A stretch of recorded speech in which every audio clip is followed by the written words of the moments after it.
Bismillahirrahmanirrahim. İkra bismi rabbikellezî halak. Euzu billahi mineşşeytanirracim. Bismillahirrahmanirrahim. Ve bihi nesta'in ve huvel mu'in. Elhamdülillah. Esselamu ala Resulillah ve ala alihi alillah. Allah'ın salamı olsun pak müqəddəs Əhl-i Beyt əleyhissalama və siz əziz, dəyərli və hörmətli izləyicilərimizi inşallah Quran marifi verilişi ilə yenə də siz əzizlərin xidmətindəyik. Dəyərli Quran ustadı, Quran qarimiz Rahib müəllim və dəyərli Quran ustadımız, Quran qarimiz Kamal müəllim də eyni zamanda siz əzizlərin xidmətində olacaq yenə də. Rahib müəllim, buyurun, salamlaşın. Kamal müəllim, sizdə. Bismillahirrahmanirrahim. Sizi və hörmətli dinləyiciləri salamlayıram. Allah'tan arzumuz budur ki, inşallah bizim bu Quran marifi verilişimizi davamlı qərar versin. Allah hər birimizi Qurandan və Əhl-i Beyt əleyhissalamdan ayrı salmasın inşallah. İnşallah. Mən də öz növbəmdə sizi, əziz ustadları və əziz dinləyicilərimizi salamlayıram. Mən də arzu edirəm, dua edirəm ki, Allah Teala bizi Qur'ana əməl edənlərdən və Qur'andan ayrı salmasın. Amin inşallah. Təşəkkür edirəm hər birinizə. Keçən verilişdə olan mövzumuzun demək olar ki, sonu Quran-ı Kərimin hidayət kitabı olması haqqında, bəli, ümumbəşər kitabı idi. Quranın nazil olması haqqında danışıldı. Eyni zamanda Quran-ı Kərim bir hidayət kitabıdır. Hidayət edici bir kitabdır. Gündəm olan suallardan, Rahib müəllim, eyni zamanda Kamal müəllim, gündəm olan suallardan Quran-ı Kərimin, yəni bugünkü sosial şəbəkələrə biz baxırıq. Demək olar ki, özümüz də sosial şəbəkələrin artıq bir iştirakçısına çevrilmişik və müxtəlif səhifələrdə, müxtəlif canlı efirlərdə baxırıq ki, Quran-ı Kərimə qarşı atılan maraqlı, yersiz iddialar, Quran-ı Kərimin insan əli ilə yazılmasından tutmuş və yaxud Quran-ı Kərimdən hansısa ayələrin götürülməsi kimi və yaxud Quran-ı Kərimə nələrinsə əlavə olunması mövzularında demək olar ki, bir çox söhbətlər gedir. Ona görə istəyərdik ki, bugünkü mövzumuz sırf Quran-ı Kərimin necə bir nüsxə halına çatması, kitab halına düşməsi, onun qorunması və Quran-ı Kərim necə olub ki, təhrif olunmayıb, Həzrət Peyğəmbərimizə nazil olan Quran-ı Kərimdən öncəki kitabların bildiyimiz kimi hər biri haqq olan kitablardır. Necə ki, Bəqərə surəsinin əvvəllərində, bəli, Bəqərə surəsinin əvvəllərində ki, təqvalıların sifətləri sayılır, Rahib müəllim. Bəli, bəli. وَالَّذِينَ يُؤْمِنُونَ بِمَا أُنْزِلَ إِلَيْكَ وَمَا أُنْزِلَ مِنْ قَبْلِكَ. Ey Peyğəmbər, sənə nazil etdiyimizə iman edənlər və səndən öncəkilərə nazil etdiklərimizə iman gətirmək. Görürük ki, bizim dinimizin ən əsas qayələrindən biri bu dindən əvvəlki dinləri də sevmək və bu dindən əvvəlki dinlərin də haqq olaraq qəbul eləmək, o peyğəmbərləri qəbul eləmək, sadəcə olaraq biri digərini tamamlaya son və ən kamil dinə gəlib çatıb bəşəriyyət, o da Quran-ı Kərimdir.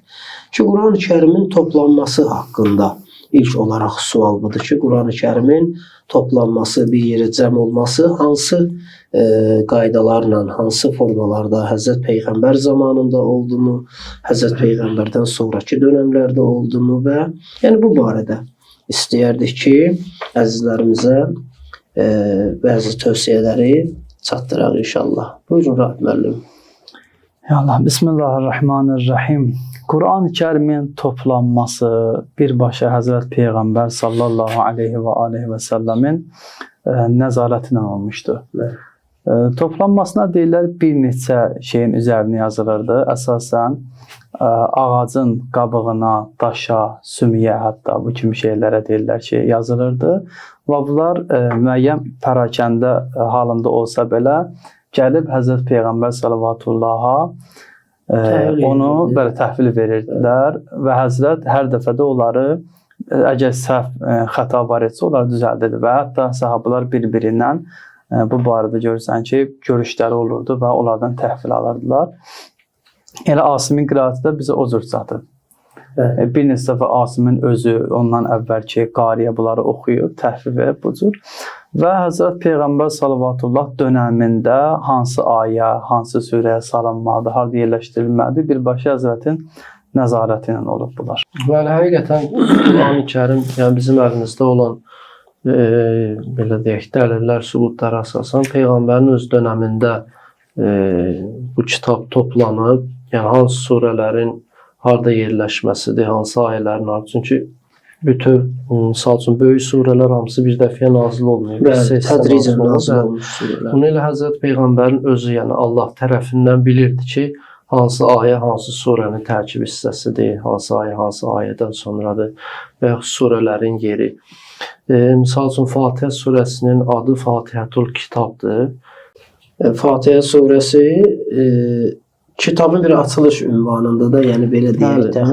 Fatihə surəsinin adı ilə Fatihətul Kitabdır ki, yəni kitabı açan biz ilk olaraq Quran-ı Kərimi açdığımızda Fatihə surəsi ilə qarşılaşırıq. Belə bir məna və başqa mənalar. Quran-ı Kərimdə də ayələrimiz var. Misal üçün, bu kitab, and olsun bu kitaba. Sonra Peyğəmbərin özü vəfat edən zamanda və ondan əvvəlki dövrlərdə də buyurdu ki, sizin aranızda iki ağır əmanət qoyuram. Biri Allahın kitabıdır, digəri isə itrətimdir.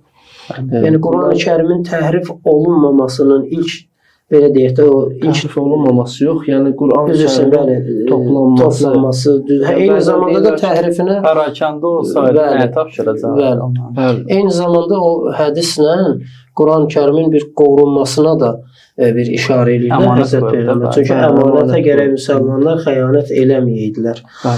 Bir növdə demək olar ki, indi yadıma düşən bu oldu ki, məsələn, ərəblərin özlərində bir adət var da, onlar şeir deməyi, bədahətən söz deməyi ki, sevirdilər, xoşlayırdılar və Quran-ı Kərimin tədrici nazil olma səbəblərindən də bəlkə biri budur. Yəni bir dəfəyə Quran-ı Kərim nazil olsaydı bu qədər hafizlər yetişə bilməzdi. Hansı ki Həzrət Peyğəmbərin öz dönəmində yüzlərlə insan Quran-ı Kərimi demək olar ki, əzbərləmişlər. Əzbər bilirdilər, hifz eləmişlər. Bəli. Yəni çox maraqlıdır ki, bu özü belə deyək, heç bir yerə yazılmasaydı belə insanların şuuruna, zehninə, təfəkkürünə artıq yazılmışdı. O mövzuya bir əlavə eləmək istəyirəm Hacıcan. Bir məsələ istəyirəm bundan qabaq işarə edeyim. Quran-ı Kərimin təhrif olunmamağına iki dənə dəlil var. Bir əqli dəlil, bir nəqli dəlil. Nəqli dəlil budur ki, Allah Teala buyurur, Bismillahirrahmanirrahim. İnna nahnu nazzalna zikr və inna lahu lahafizun. Biz Quran-ı Kərimi nazil etdik və əlbəttə biz onu qoruyacağıq. Digər bir ayə Allah Teala buyurur, "Mə nənsəx min ayətin əv nunsiha na'ti bi xeyrin minha əv misliha." Əgər biz Quran-ı Kərimdən bir ayə çıxarsaq, ya onun misli, ya ondan xeyirlisini mütləq gətirərik. Yəni Quran-ı Kərimdə azalma və yaxud da çoxalmaya bizim etiqadımız yoxdur. Quran-ı Kərim necə var? Həzrət Peyğəmbər sallallahu dönəmində indiyə qədər də həmin ayələr bu Quran-ı Kərimin mövcuddur. Quran-ı Kərimin bu nəqli dəlillərdir. Əlbəttə biz ona etiqad bəsləmişik. İndi bir nəfər gəldi, Quran-ı Kərimi etiqadı olmayan birisi. Dedi ki, Quran-ı Kərimi necə sübut edirsiniz ki, təhrif olunmayıb. Quran-ı Kərimin belə deyək də, Quran-ı Kərimə əlavə olunub. Kimsə bu iddiada olsa, Quran-ı Kərim özü buyurur ki, "Qul fətu bi surətin min misli." Bunun üstündə bir kəlam Kitab sizə gətirin, gətirin. bəli. Yəni heç kəs bunu gətirə bilməyib, bunun sübutudur ki, yəni burada bəşər kəlməsi, bəşər kəlamı cümləsi yoxdur. Bəli. Bu məlum. Və əgər azalmanı iddia etsə yox, bəşər kəlamı yoxdur, amma orada müəyyən azalmalar var ki, əsasən mövzu bunun üzərindədir. Quran-ı Kərimin ayələri bir-birini tamamlayır. Əgər oradan bir ayə çıxarsa, mütləq o görsənərdi. Bəli. Onu yeri görsənərdi və çoxlu hafizlər Yəmamə döyüşündə ki, şəhid oldular. Ondan sonra yazmağa üstünlük verdilər. Ki artıq demək olar ki, Quran-ı Kərimi bir növ əzbərləyənlərə qətliam eləmişdilər. Bəli, bəli. Xüsusən hafizlər o bəqi məqsəd elə Quran-ı Kərimin yaddaşlardan silinməsi mümkündür ki, olsun. Çünki nə qədər belə deyək də ilahi qüdrətdə insanlar səy göstərsələr də şeytan da öz işini görür və o da istəyərdi ki, Quran-ı Kərimi neynəsin? Zaman insanların şuurundan, yaddaşından, zehniyyətindən silsinlər. Eyni zamanda Rahim müəllimin o qəşəng bir söz vurğuladıza, Quran ayəsinə isnad elədiz, bir surə gətirilməsi, təhrif olunması haqqında və onu iki mövzu əsasında danışmaq olar.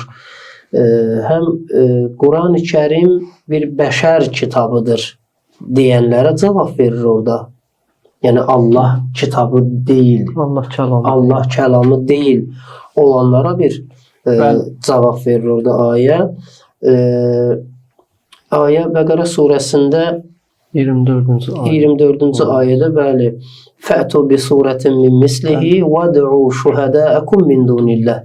Yəni o Allah ki, barəsində onun bəhs açır, bu surənin, Quranın bir mislində bir şey gətirin və yaxud bir yerdə 10 ayə deyir deyəsən. Bəli, və Əşr surənin 10 surə. 10 surə. Bir də Hacı ilə bu mövzuya istəyərdim. O belə deyək də aşkar bir ayə var.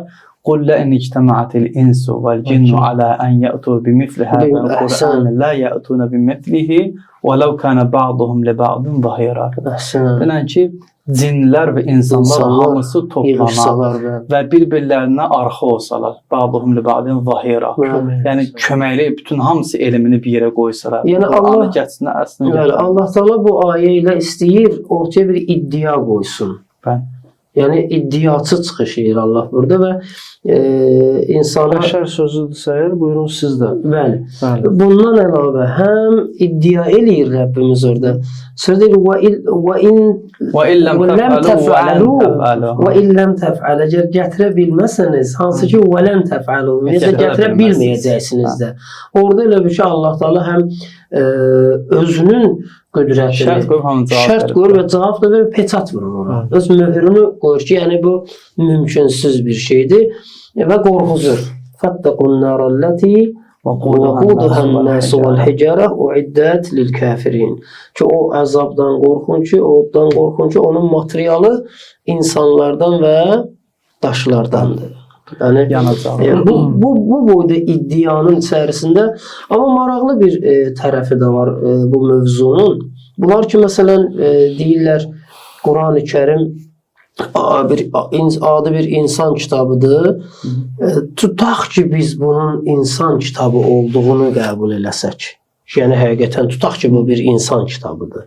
Axı ən azından bu kitabın öz hörmətini saxlamağının özündə də bir dəlil var. Yəni bütün dünya, bütün bəşəriyyət bu kitabın bugünkü günü elmi dəlilləri qarşısında acizdir.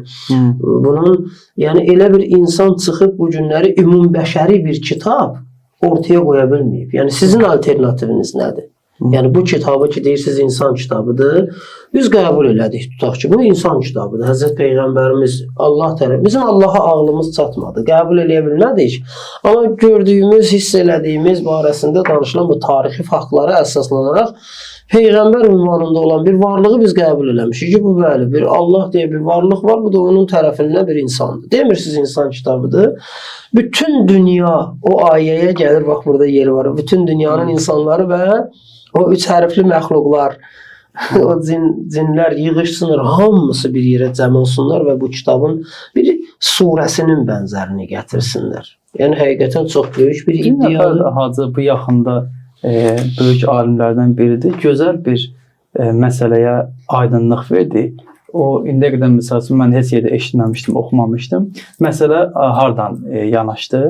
Deyir ki, bir nəfər adətən məsəl üçün hansısa bir səltənəti əldə edirsə, hansısa bir məqama gəlirsə, Firon olsun, filan kəsi olsun, ilk növbədə nə deyir?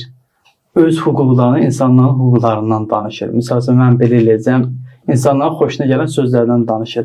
Amma Həzrət Peyğəmbər sallallahu əleyhi və səlləm Əl-Qariyə surəsi kimi, İnfitar surəsi kimi, İnşiqaq Təkvir surəsi kimi gəlir göydən danışır, günəşin ayla toqquşmasından danışır. Axı bir insan əgər padşahlıq iddiasındadırsa, bu mövzunu deməli deyil idi. İnsanların xoşuna gələn. Amma halbuki Həzrət Peyğəmbər gələn kimi birbaşa insanların əleyhinə olan sözlərdən danışdı. Yəni mümkündür ki, bir nəfər padşahlıq iddiası eləsin.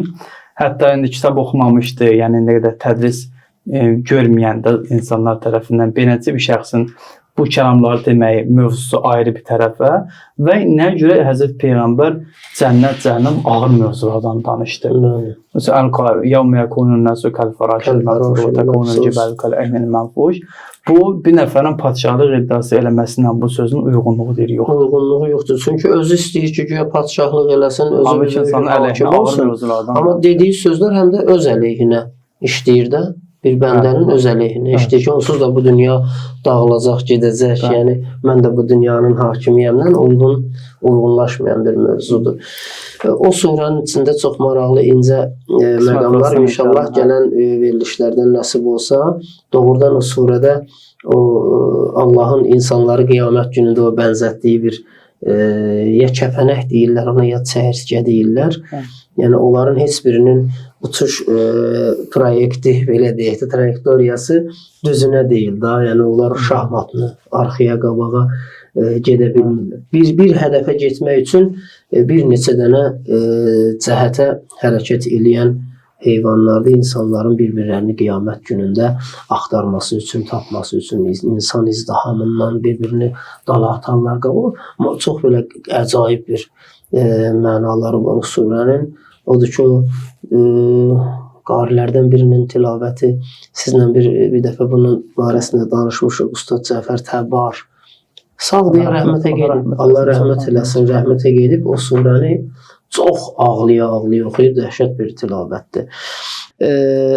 İnşallah mənə belə gəlir ki, bugünlük bəs eləyər. Çünki bundan sonra açılacaq mövzu həm tarixi sənədlərə əsaslanan bir mövzu olacaq.